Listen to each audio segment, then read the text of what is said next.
প্রিয় ছাত্রছাত্রী, West Bengal Council of Higher Secondary এডুকেশনের উচ্চ মাধ্যমিক পরীক্ষায় যারা এডুকেশান সাবজেক্টটি রেখেছ এবং বর্তমান বছরে তোমরা ক্লাস 12-এ পড়ছো, 2025 সালে তোমরা উচ্চ মাধ্যমিক পরীক্ষায় বসবে, তাদের জন্য এখন থেকে এই ভিডিওতে আমি এডুকেশান সাবজেক্টের অধ্যায় ভিত্তিক কিছু প্রশ্ন আমি আলোচনা করে দিলাম। এগুলোর মধ্যে 100% তোমরা কমন পাবে, এইটুকু নিশ্চয়তা দিতে পারি। 2024 সালে পরীক্ষার জন্য এডুকেশানের প্রশ্ন দিয়েছিলাম, 100% কমন ছাত্রছাত্রীরা পেয়েছে। তোমরা চ্যানেল দেখে মিলিয়ে নিতেও পারো। যারা এই চ্যানেলে নতুন তারা চ্যানেলটিকে সাবস্ক্রাইব করে পাশের বেল আইকনটি ক্লিক করে রেখো। তোমার প্রয়োজনীয় কোনো ভিডিও আপলোড করলে অতি অবশ্যই তার নোটিফিকেশান পেয়ে যাবে। বর্তমানে প্রতি অধ্যায় থেকে কোনোটা 2টি, কোনোটি 3টি, কোনোটি 4টি করে প্রশ্ন দিলাম। যত পরীক্ষা এগিয়ে আসবে এগুলোর মধ্য থেকেও আবার কম করে প্রশ্ন দেবই। তবে যারা 100% মার্কস নিতে চাইছো তাদের জন্য আমার উপদেশ হলো, এই প্রতিটি প্রশ্ন যদি ভালোভাবে তৈরি করো তাহলে 100% তোমরা কমন পাবে। প্রথম অধ্যায় থেকে, আচ্ছা, তোমাদের 80 মার্কের পরীক্ষা দিতে হবে। তার মধ্যে 1 মার্কের থাকবে 24টি এমসিকিউ এবং 1 মার্কের 16টি এসএকিউ। বাকি 40 নম্বর 8 মার্ক এবং 4 মার্কের কোয়েশ্চান থাকবে। এবারে 8 মার্কের এবং 4 মার্কের যে প্রশ্নগুলো তোমরা তৈরি করবে সেগুলো আমি এই ভিডিওতে আলোচনা করছি। মন দিয়ে প্রথম থেকে স্কিপ না করে পুরো ভিডিও যদি দেখো তাহলে অতি অবশ্যই তোমরা কমন পাবে। অধ্যায় 1, চ্যাপ্টারের নাম হলো শিখন। এই চ্যাপ্টার থেকে 8 মার্কের একটি প্রশ্ন পরীক্ষায় কমন থাকে। আশা করি আমি এই 4টির মধ্যে একটি প্রশ্ন তোমরা অবশ্যই পাবে। 1-এর দাগ, আগ্রহ বলতে কি বোঝো? শিক্ষাক্ষেত্রে আগ্রহের ভূমিকার মূল্যায়ন করো। 2 নম্বর প্রশ্ন, শিখন ও পরিণমনের মধ্যে সম্পর্ক কি? শিক্ষাক্ষেত্রে পরিণমনের ভূমিকা আলোচনা করো। নাম্বার 3, স্পিয়ারম্যানের মানসিক ক্ষমতা সংক্রান্ত দ্বি উপাদান তত্ত্বটি আলোচনা করো। ভেরি ইম্পর্ট্যান্ট প্রশ্ন। 1 এবং 3 সবচেয়ে বেশি ইম্পর্ট্যান্ট। 4-এর দাগের প্রশ্ন, প্রেষণা কি? শিখনের ক্ষেত্রে প্রেষণার ভূমিকা লেখো এবং প্রেষণা চক্রের বর্ণনা দাও। এই 4টি প্রশ্ন প্রথম অধ্যায় থেকে তোমরা তৈরি করবে। অধ্যায় 2, শিখনের কৌশল, চ্যাপ্টারের নাম। 1-এর দাগের প্রশ্ন ভেরি ইম্পর্ট্যান্ট।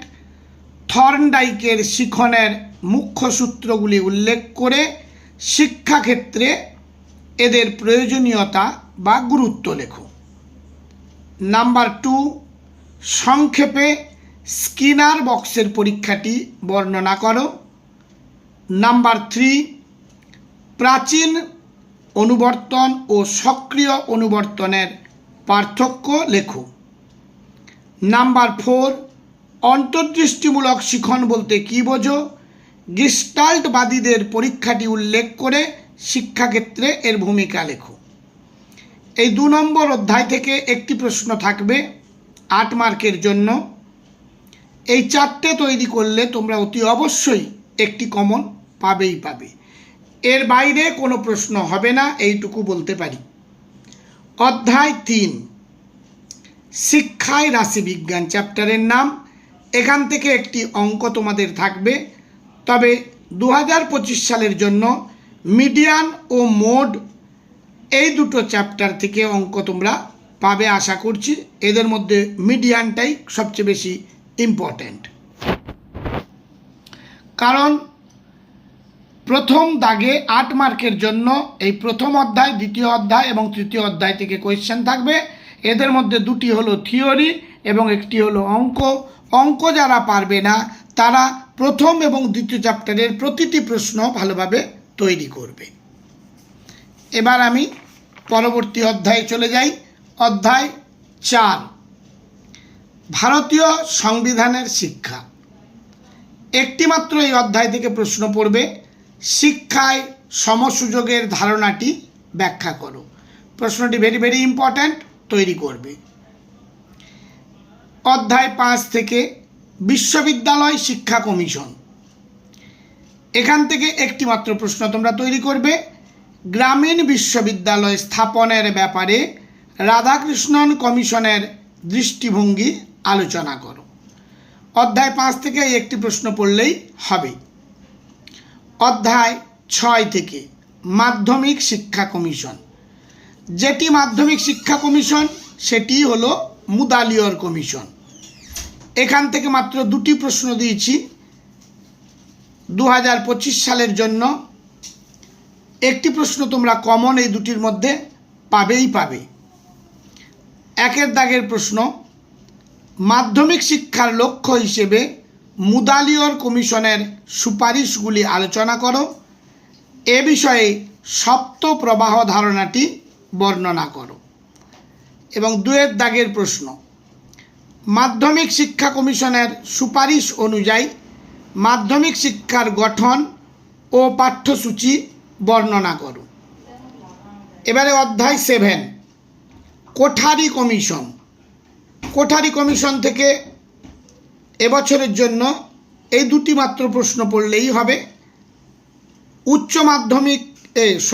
উচ্চ শিক্ষার মান উন্নয়নের জন্য বা উচ্চশিক্ষার লক্ষ্য সম্পর্কে কোঠারি কমিশন কি কি প্রস্তাব দিয়েছিল। নাম্বার 2, কোঠারি কমিশনের সুপারিশ অনুসারে প্রাথমিক শিক্ষা সংক্রান্ত সুপারিশগুলি ও পাঠ্যক্রম আলোচনা করো। এই 2 প্রশ্নটি ভেরি ভেরি ইম্পর্ট্যান্ট। এবার আমরা চলে যাব অধ্যায় 8, জাতীয় শিক্ষানীতি। 1986 সালের জাতীয় শিক্ষানীতির শিক্ষা সংক্রান্ত সুপারিশগুলি লেখো। এই চ্যাপ্টার থেকে আরেকটি প্রশ্ন তৈরি করবে, অপারেশন ব্ল্যাকবোর্ড ও নবোদয় বিদ্যালয় সম্পর্কে সংক্ষিপ্ত বিবরণ দাও। 8ম অধ্যায় থেকে এই দুটি প্রশ্ন তৈরি করলেই হবে। এবার অধ্যায় 9, বিশেষ ধর্মী শিশুদের শিক্ষা। চ্যাপ্টারের নাম। 1 দাগের প্রশ্ন, প্রতিবন্ধী কাদের বলা হয়? প্রতিবন্ধীদের শ্রেণীবিভাগ সহ শিক্ষার সমস্যাগুলি উল্লেখ করো।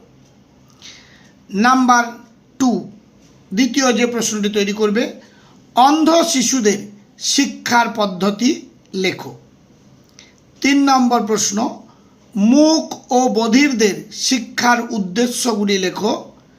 4 দাগে ব্রেইল পদ্ধতি সম্পর্কে টিকা লেখো। এগুলোর মধ্যে 2 দাগ এবং 4 দাগ ভালো ইম্পর্ট্যান্ট রয়েছে, তৈরি করবে। অধ্যায় 10 থেকে সর্বজনীন প্রাথমিক শিক্ষা। চ্যাপ্টারের নাম।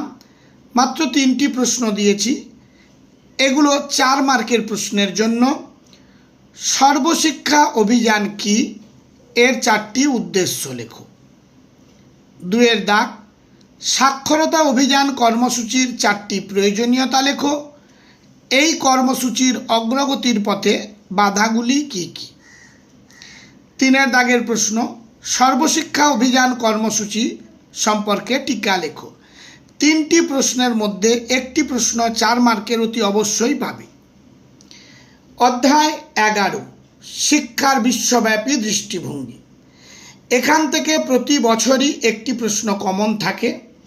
শিক্ষার 4টি স্তম্ভের মধ্যে একটি স্তম্ভ এবছর পরীক্ষায় এসে গেছে, তাই এখন একের দাগে যে প্রশ্নটি দিয়েছি এটি ভেরি ভেরি ইম্পর্ট্যান্ট, এটি ভালোভাবে তৈরি করো। শিক্ষার একটি উদ্দেশ্য হলো একত্রে বসবাসের শিক্ষা বা যূথবদ্ধ শিক্ষা।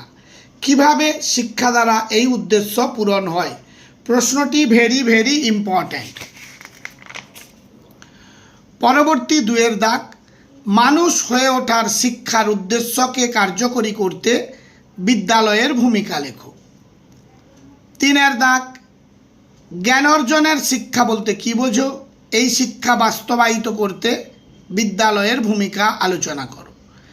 11 নম্বর এই অধ্যায় থেকে 1 এবং 3 নম্বর প্রশ্ন বেশি ইম্পর্ট্যান্ট। শেষ চ্যাপ্টার অধ্যায় 12, চ্যাপ্টারের নাম হলো শিক্ষায় প্রযুক্তিবিদ্যার ভূমিকা। 1 দাগের প্রশ্ন, শিক্ষায় ইন্টারনেটের ভূমিকা আলোচনা করো। 2 নম্বর প্রশ্ন, শিক্ষায় শিক্ষা প্রযুক্তির অবদান আলোচনা করো। 3 দাগের প্রশ্ন, কম্পিউটার কি শিক্ষকের বিকল্প হতে পারে? আলোচনা করো। এই 3টি প্রশ্নের মধ্যে একটি প্রশ্ন তোমরা কমন পাবেই 4 মার্কের জন্য। সবশেষে মনোজ স্যার কোচিং ভবানীপুর চ্যানেলটি সাবস্ক্রাইব করে চ্যানেলের পাশে থেকো এবং এইভাবে আমায় উৎসাহিত করো। তোমাদের প্রতিটি প্রশ্ন বাছাই করা, এগুলোর মধ্যে তোমরা পরীক্ষায় 100% কমন পাবেই পাবে। তাই 80 থেকে 90 মার্কস পাওয়া এডুকেশনে খুবই সহজ।